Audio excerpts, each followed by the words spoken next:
All right, hello everybody. It's Joey Page from FUBAR Radio, and I am delighted to be in quite a noisy bowling alley, having a little sort of East London hipster day out with Temples. Hello. I've got Adam, Hey up. James, Tom, and Renz. Hi. And today is the day that the album's come out. Indeed. So first things first, congratulations. And I've been very privileged doing this job that I've been allowed to listen to it ahead of time, and I really like it, and we'll get into that in a minute. But yeah, just congratulations, it's great. How are you guys feeling this morning?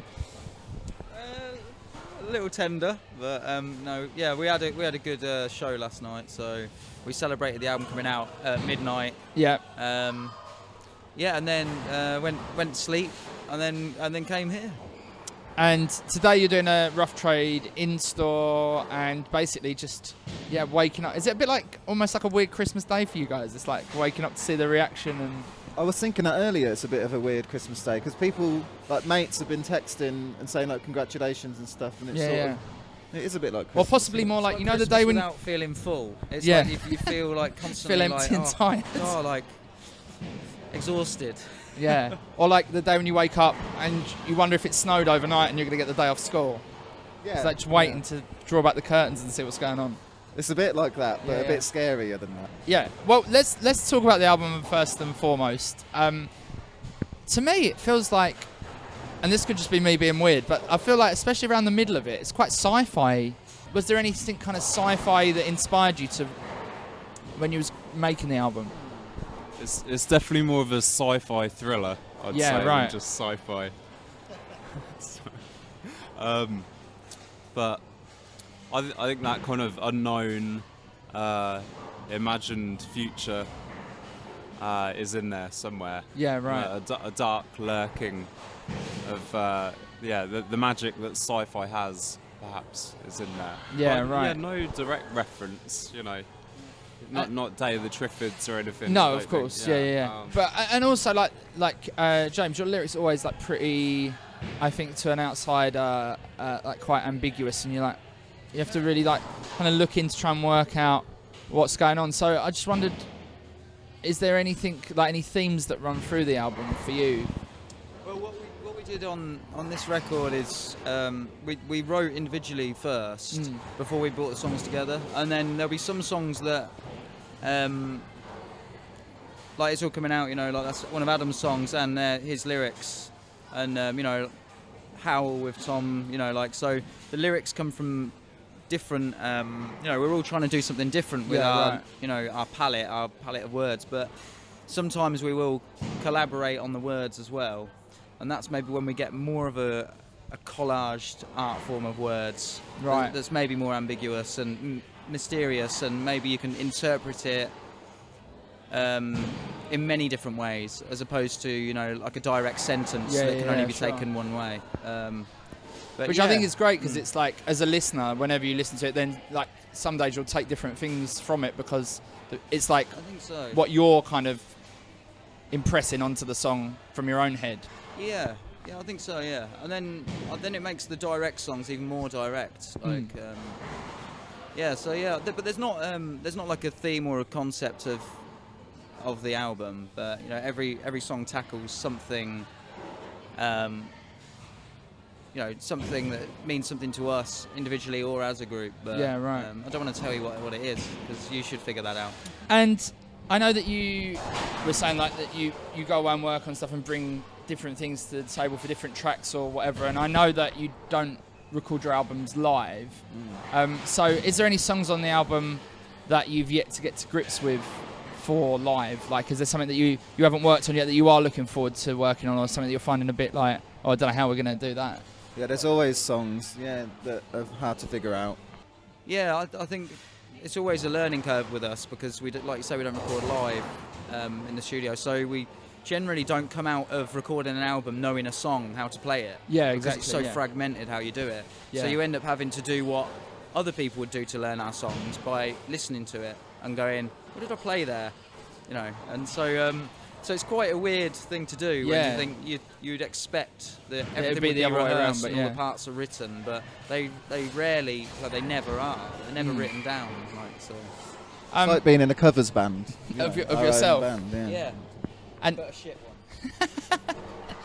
And obviously, we're right at the beginning of the cycle of stuff, but is there something that already in the gigs that you've been playing since you've had the stuff where you're like, yes, this is like an amazing one to play live? Is there something you're particularly enjoying at the moment, each of you maybe? Have you got one that is your favourite at this moment in time? Going down well. Holy Horses is really going down well. Yeah, all Holy of the new Horses is ones are going amazing, down actually. well, to be honest. I mean, last night we played 3 that we've never played before, so we can't really judge one gig on how well they go down yet. Yeah. But you know, the singles have gone down well. Yeah, of course. Definitely.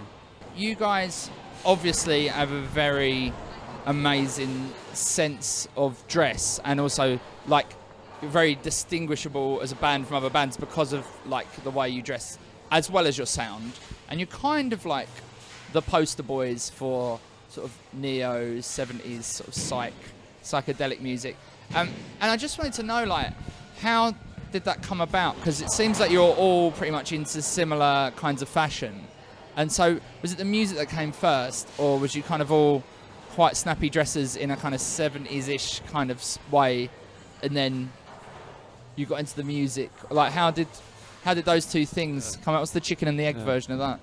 Well, when we met about 7 years ago, we were more into the 60s. Right. So we've kind of moved into the 70s in real time from 68. We're not going to the 80s. I'm leaving the band if we go to the 80s. Yeah, right. But was there one of you who started dressing in a certain way, and the rest of you have kind of followed suit? Well, I did the sparkly thing, and now everyone copies me. So yeah, right, okay. When I first joined, I met Tom and James, and they were dressed quite similarly in sparkly 70s sort of stuff. But I turned up in a Harrington and DM, so I kind of got it wrong. Right, okay. And then so I was sort of caught up. Got quite taken quickly into the office and explained how. I think you took me to TK Maxx in Ketcher to try and find something. TK Maxx is actually pretty good for that kind of stuff. And I'm going to throw an obligatory Kettering question at you now. Obviously, Kettering is famous for Weetabix, so I just wanted to have a chat about cereals, really. Okay. What is your weapon of choice when it comes to cereals? What cereals? Oh, granola, yeah, with some coconut milk. Okay, Yeah. all right. Very expensive And tastes. some coconut crisps on top. Oh, okay, very great, nice. yeah. Toasting the almond yourself as well, or what? Yeah, just buy a pack in the Yeah. supermarket. Really easy, actually. Yeah. Tom? Is porridge a cereal? Yep. Yeah, Yep. porridge.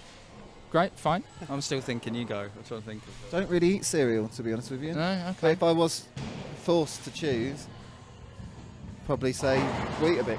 You would go for the Weetabix. Weetabix. All right, yeah. I'd probably go for. I'm similar. The breakfast thing is like cereal wouldn't be my first choice, but probably mini Weetabix, the little mini ones Okay. that have like what is it? Not With not like- the chocolate ones, the other ones. They're like fruit and whatever. Is that what, with like a yogurt thing on the top, like no, a frosting? they're just. They're like almost like fruit and fibre. It's not that. Do you know what? I'll just go with fruit and fibre actually. And you're gonna go fruit Yeah, and it keeps fibre. you regular. Yeah, all right, good. You got to have some regularity in your life when you're in a. But you have to eat this cereal regularly, obviously. Yeah, obviously, yeah. Don't, so it doesn't work. No, well, The regular but still, one day, yeah. the intentions are good though. Well, listen, thanks so much, and again, congratulations Thank on you. the album. I listened to it all the way from Gloucester to London yesterday, so I've had a few goes on it, and yeah, I'm really enjoying it. So yeah, congratulations, and yeah, thanks for coming on FUBAR Radio. And thanks to All Star Lanes for letting us do this interview in their wonderful bowling alley, and for the delicious milkshakes.